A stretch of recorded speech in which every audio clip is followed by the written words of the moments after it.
Hello everyone, and I would like to show you one more very interactive blitz chess game of Bobby Fischer from the Manhattan Blitz chess tournament from 1971 against the strong American chess grandmaster Andrew Soltis, also author.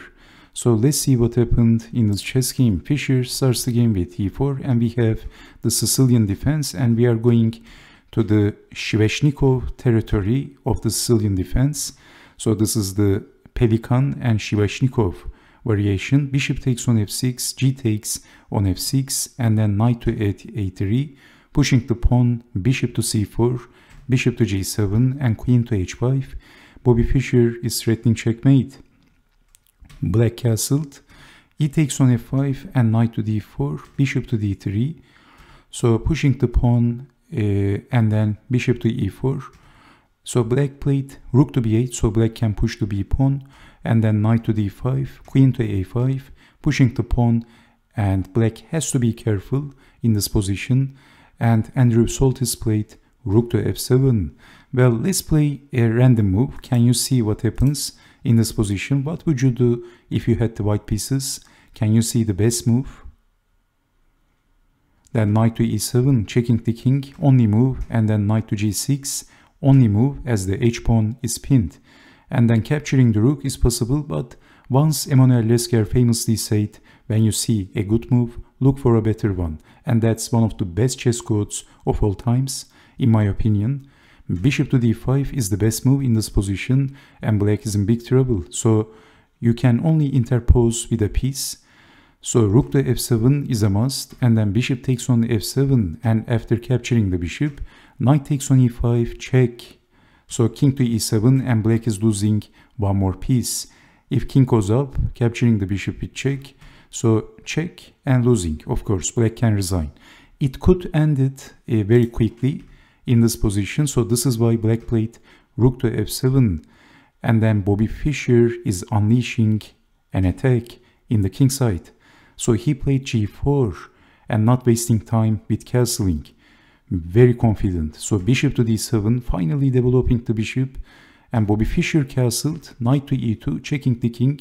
So that was also attacking the knight, unpinning the king. So king to h1 and then bishop to c6, defending the knight. And well, black can never capture the knight because of bishop takes bishop, and this rook is pinned. So knight to f4, exchanging the pieces, and f3 after defending the bishop, knight to e6, placing the knight in a very beautiful spot. So d5, defending the d-pawn, and it is white to move. Now Bobby Fischer played a very strong move. What would you do in this position?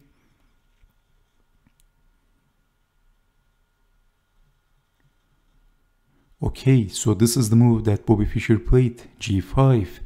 White is threatening to play g6, and after g6, black is busted. So we have bishop to e8, and black can't stop actually g6.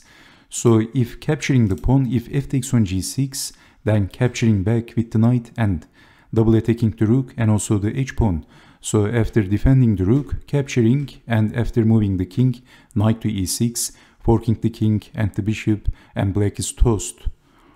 So this is all over. Maybe black has to give up the rook, and this is still losing. So in this position, after g5, bishop to e8, threatening some discover attacks, but Fischer played g6 and black resigned. It ended very quickly at move 25. So if defending the rook, checkmate. And if capturing the pawn, black is going to face with the same problem. And after, let's say, defending the rook, checkmate. Double attacking the rook and threatening checkmate, double threat.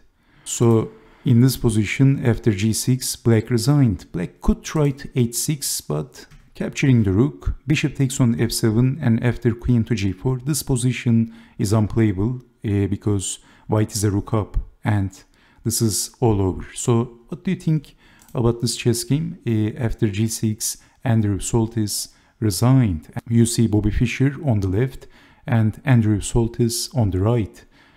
And this is the only known chess game between Bobby Fischer and Andrew Soltis in the database. And Soltis, after this chess game, he said, you know you're going to lose.